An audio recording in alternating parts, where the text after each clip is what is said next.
இயேசு கிறிஸ்துவின் இனிதான நாமத்தில் இன்றைய ஆவிக்குரிய சிந்தனைக்கு உங்களை அன்புடன் வரவேற்கின்றோம். இப்போதும் ஒரு பாடலுக்கு பின்பு உங்கள் சிந்தையை தெளிவிக்கும் ஆவிக்குரிய செய்தியை கேட்கலாம். பிசாசின் சோதனை பெருகிட்டாலும் சோர்ந்து போகாமல் முன் செல்லவே, பிசாசின் சோதனை பெருகிட்டாலும் சோர்ந்து போகாமல் முன் செல்லவே, உலகமும் மாமிசமும் மயக்கிட்டாலும் மயங்கிடாமல் முன்னேறவே, உலகமும் மாமிசமும் மயக்கிட்டாலும் மயங்கிடாமல் முன்னேறவே, இயேசு போதுமே, இயேசு போதுமே, இந்த நாளிலுமே எந்நிலையிலுமே எங்கள் வாழ்வினிலே இயேசு போதுமே. ஆண்டவர் இரட்சகருமாக இயேசுவின் இனிதான நாமத்தினால் உங்களை வாழ்த்துகிறேன். இந்த நாள் நம்முடைய ஆவிக்குரிய சிந்தனைக்காக 1 பேதுரு 5ஆம் அதிகாரம் 8ஆம் வசனத்தை நான் வாசிக்கிறேன். தெளிந்த புத்தியுள்ளவர்களாயிருங்கள், விழித்திருங்கள், ஏனெனில் உங்கள் எதிராளியாகிய பிசாசானவன் கெர்ச்சிக்கிற சிங்கம் போல் எவனை விழுங்கலாமோ என்று வகை தேடி சுற்றித் திரிகிறான். தெளிந்த புத்தியுள்ளவர்களாயிருங்கள் என்று ஆண்டவர் சொல்லுகிறார். இந்த கடைசி நாட்களில் எங்கு பார்த்தாலும் குழப்பங்கள், முடிவெடுக்க முடியாத ஒரு சூழ்நிலை. ஆனால் ஆண்டவர் சொல்கிறார், தெளிந்த புத்தி உள்ளவர்களாய் விழித்திருக்க சொல்லுகிறார். பிசாசானவன் யாரை வஞ்சிக்கலாம், யாரை வழித்தப்ப பண்ணலாம், யாரை ஏமாற்றலாம் என்று சொல்லி அவனுடைய 24 hours அந்த நோக்கத்தோடு சுற்றித் திரிகிறதாக வேதம் சொல்லுகிறது. ஏதேனில கூட ஆதாம் ஏவாள் வஞ்சிக்கப்பட்டதை நீங்கள் அறிந்திருக்கிறீர்கள். ஏவாளை எளிதாக வஞ்சித்து விட்டான். எப்படி? இதை நீ சாப்பிட்டால் அந்த பழத்தை நீங்கள் இப்படி மாறிவிடுவீர்கள் என்று சொல்லி ஒரு மாய தோற்றத்தை ஏற்படுத்தி அதனுடைய சத்தத்திற்கு ஏவாளும் செவி கொடுத்ததினாலே மகிமை இழக்கிறார்கள், தோட்டத்தை விட்டு வெளியே துரத்தப்படுகிறார்கள், பாதிப்பு தொடர்கிறது. யோசித்து பாருங்கள். அநேக நேரத்திலே அட்ராக்ஷன் மற்ற காரியங்களை பார்த்து ஏதாவது சொன்னா அன்னைக்கு அநேகர் ஏமாந்து விடுகிறோம். பின்பு புலம்புறோம், ஐயோ நான் ஏமாற்றப்பட்டு விட்டேன், பின்பு நம்ம இந்த இடத்துல இப்படி ஆகிவிட்டதே, நான் உங்களை நம்பினேன், ஏமாற்றி விட்டார்கள், இதை நான் நம்பினேன், இது என்னை ஏமாற்றி விட்டது. பலவித காரியத்திலே புலம்புகிற கூட்டம் ஏராளம். ஆனால் ஆண்டவர் சொல்கிறார், பிசாசானவன் ஏமாற்றுகிறவன், அவன் பொய்யன், பொய்க்கு பிதா. அவன் சொல்லுவதை கேட்க வேண்டாம், அதற்கு செவி கொடுக்க வேண்டாம், ஏன் பிசாசுக்கு இடம் கொடாதிருங்கள் என்றே வேதம் சொல்லுகிறது. எதிர்த்து நிற்க சொல்லுகிறார். நம்முடைய வாழ்க்கையில் அநேக இடங்களிலே இன்னைக்கு அநேகருடைய வாழ்க்கை தோற்று போன ஒரு நிலைமை, ஏமாற்றப்பட்ட ஒரு நிலைமை, பரிதாபமான ஒரு நிலைமை. இந்த நிலைமையில இருக்கிறீங்களா? ஆண்டவர் பக்கமா திரும்புங்க, ஆண்டவரை சார்ந்து கொள்ளுங்க. தெளிந்த புத்தி உள்ளவர்களா இருப்போம் என்று சொன்னால் எது நல்லது, எது கெட்டது, எது நன்மை, எது தீமை, எதை செய்யணும், எதை செய்யக்கூடாது, எங்கு போகணும், எங்கு போகக்கூடாது, எல்லாவற்றை குறித்து அழகாக அவர் நடத்துவார், போதிப்பார், ஒரு தெளிவை கொடுப்பார். குழப்பம் இருக்காது, பாதைகளிலே பயமும் இருக்காது, தைரியமா காரியத்தை செய்ய முடியும். ஒரு அருமையான தகப்பன் தன் மகனை கூட்டிக் கொண்டு அப்படி மார்க்கெட் வழியா நடந்து போய் கொண்டிருக்கிறார். ஒரு பகுதியில் ஒரு 4 வழி சந்தியில கூட்டமா இருக்கு, நிறைய பேர் கூடி இருக்கிறாங்க. இந்த குட்டி பையனும் என்ன டாடி கூட்டமா இருக்குன்னு சொல்லி பார்த்தா ஒரு கரடியை வச்சு ஒரு மனுஷன் அங்க சில காரியங்களை பேசிட்டு இருக்கிறான்.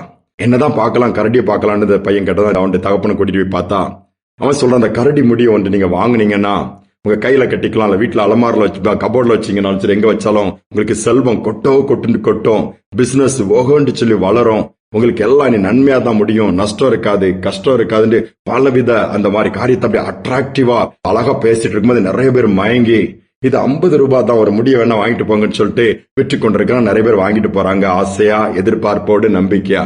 இந்த குட்டி பையனுக்கு ஒரு ஆசை, டாடி நம்மளும் ஒரு கரடியுடைய முடிய காசு கொடுத்து 50 ரூபா தானே வாங்கிட்டு போயிடலாம், நம்ம வீட்டுல வச்சுட்டா நிறைய காசு வரும்ல, அப்ப நம்ம கார் வாங்கிடலாம், பெரிய வீடா வாங்கிடலாம், நிறைய காரியம் தம்பி சொல்றான். அப்பா சொல்ற, இருடா பாக்கலாம்னு சொல்லி திரும்பவும் அப்படி போயிட்டே இருக்குது. சரி, அவன் பிடிவாதம் பிடிக்கிறான், எப்படியா வாங்கப்பா அப்படின்னு சொல்லி கேட்டு அவங்க அப்பா இவன் பிடிவாதத்தை பார்த்து நாளைக்கு வந்து வாங்கிக்கலாம், இன்னைக்கு அப்பாட்ட அதுக்கு காசு எடுத்துட்டு வீட்டுக்கு கூட்டிட்டு போயிருந்தாரு. வீட்டுக்கு கூட்டிட்டு போய் உட்கார்ந்து அவனுக்கு ஒரே சோகமாயிடுச்சு. நாளைக்கு அந்த கரடி வருதோ தெரியல, அந்த ஆள் வர்றானோ வரலையோ தெரியலன்னு அவனுக்கு ஒரு சோகம். உட்கார வச்சு பேசினாராம். ஒரு கரடி முடிய வாங்கி நம்முடைய கபோர்ட்ல வச்சா, நம்ம வீட்டுல வச்சா நிறைய பணம் வரும், செல்வம் வரும்னு சொல்றிய, அந்த கரடி முடிய விக்கிறவனை பாத்தியான்னு சொல்லி கேட்கிறாரு. ஆமா, அவன் எப்படி இருக்கிறான்? பரிதாபமா இருக்கிறான், பழைய சட்டை, அவன் முடியெல்லாம் பாரு, தலையெல்லாம் பாரு, பாத்தியெல்லாம் எப்படி இருந்தான்ட்டு. அவன்கிட்ட கரடி இருக்கு, அதனுடைய முடியும் இருக்குது. அப்ப அவன் எவ்வளவு பெரிய கோடீஸ்வரனா இருக்கணும். ஒரு முடி இவ்வளவு பணத்தை கொண்டு வரன்னு சொல்றான். அவன்கிட்ட ஏராளமான முடி உள்ள கரடியே இருக்குது. ஆனா அவன் இன்னும் ரோடமா ஒவ்வொருத்தரே அவன் இது பண்ணி தான் இருக்கான், அவன் ஏமாற்றுகிறான். கரடியுடைய முடி வீட்டுல இருக்கிறதுனால ஒன்னும் செல்வம் கொட்டிராது, பணம் வந்துடாது, இதெல்லாம் ஏமாற்றுகிறான், நீ புரிஞ்சுக்க தம்பின்னு சொல்லி தன்னுடைய மகனுக்கு உட்கார வச்சு அழகா அதை புரிய வைக்கிறாரு. அந்த குட்டி போய் யோசிக்க ஆரம்பிக்கிறான். ஆமா, ஒரு முடி வீட்டுல வச்சாலே இவ்வளவு பணம் வருங்கிறானா, அந்த கரடி அந்த ஆள் வீட்டுல தான் இருக்குது, அந்த கரடி முள்ள முடியாதான் இருக்குது, ஆனா அவனுக்கு ரோடா ஒவ்வொரு முடியா வித்துதானே பொழப்பு நடத்துறாப்புலன்னு சொல்லி யோசிச்சு தெளிவு வந்துருச்சு, புரிஞ்சுக்கிட்டான். ஆமா டேடி, நல்ல வேலை நீங்க சொன்னீங்க, இல்லைன்னா நம்மளும் 50 ரூபா கொடுத்து ஏமாந்துருப்போம்லாம் அப்படின்னானா. நிறைய பேர் அப்படித்தானே, இதை வச்சுட்டா நல்லது நடக்கும், இதை பார்த்துட்டீங்கன்னா நல்லது நடக்கும், இங்க போனா இது கிடைக்கும், கடைசியில ஏமாந்துருதான் உள்ளதுன்னு தொலைச்சிடுறோம். ஆண்டவர் இந்த நாட்கள்ல தெளிந்த புத்தி உள்ளவர்களா இருக்க சொல்றாரு. குழப்பமா, பிரச்சனையா, முடிவெடுக்க முடியலையா, ஆண்டவர் சமூகத்துக்கு போவோம். அவர் பயமா இருக்குதா, என்ன நடக்குமோன்னு சொல்லி திகிலோடு இருக்கீங்களா, எதிர்காலத்தை குறிச்சு எல்லாம் இருளா இருக்குது, நான் என்ன செய்யுதுன்னு சொல்லி வழி தெரியாம திகைக்கிறீங்களா, வேதம் சொல்லுது நமக்கு பயமுள்ள ஆவி ஆண்டவர் கொடுக்கலையா, பலமும் அன்பும் தெளிந்த புத்தியுள்ள ஆவி கொடுத்திருக்கிறாரா. அப்படிப்பட்ட அபிஷேகத்தை கத்து வச்சிருக்கிறாரு. அப்படிப்பட்ட ஆவியானவர் நமக்கு கொடுக்கப்பட்டிருக்க. அவர்கிட்ட கேளுங்க, நடக்க வேண்டிய வழியில் நடத்துவாரு, ஆலோசனை கொடுப்பாரு. அற்புதமா அந்த பாதை இருக்கும், முடிவும் நிறைவான சம்பூர்ணத்தோட நிறைவு பெறக்கூடியதா இருக்கும். இங்கே நம்ம தாழ்த்தி ஒப்பு கொடுப்போம். இதுவரை ஏமாந்திருக்கலாம், இனி ஏமாற வேண்டாம். எந்த காரியங்களாலும் கர்த்தர் மேல நம்பிக்கை வைப்போம், மனுஷன் மேல அல்ல, வேலையின் மேல் அல்ல, பொருட்கள் மேல் அல்ல, உறவுகள் மேல் அல்ல, உன்னதமான தேவன் மேல் நம்பிக்கை வைப்போம்.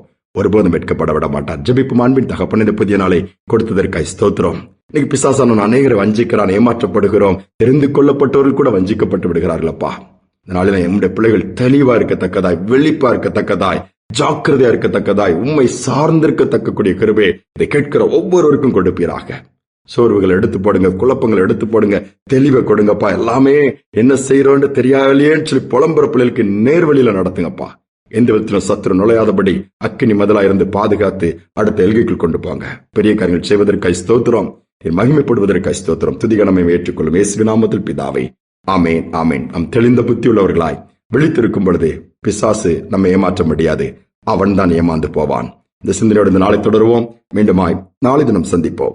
பெருமை என்ற வலையில் விழாதே, அது வறுமையை கொண்டு வந்திடும். பெருமை என்ற வலையில் விழாதே, அது வறுமையை கொண்டு வந்திடும். பணத்திலே மயங்கி விடாதே, உன்னை பாதாளம் கொண்டு போய்விடும். நீ பணத்திலே மயங்கி விடாதே, உன்னை பாதாளம் கொண்டு போய்விடும். காத்துக்கொள் காத்துக்கொள், பெற்றுக்கொண்ட அபிஷேகத்தை காத்துக்கொள். நீ காத்துக்கொள் காத்துக்கொள், பெற்றுக்கொண்ட அபிஷேகத்தை காத்துக்கொள். பொருட்கள் மேல கண்ணு போச்சுனா போச்சையாவோ அபிஷேகம். ஆட்கள் மேல கண்ணு போச்சுனா அம்போதாவோ அபிஷேகம். பொருட்கள் மேல கண்ணு போச்சுனா போச்சமாவோ அபிஷேகம்.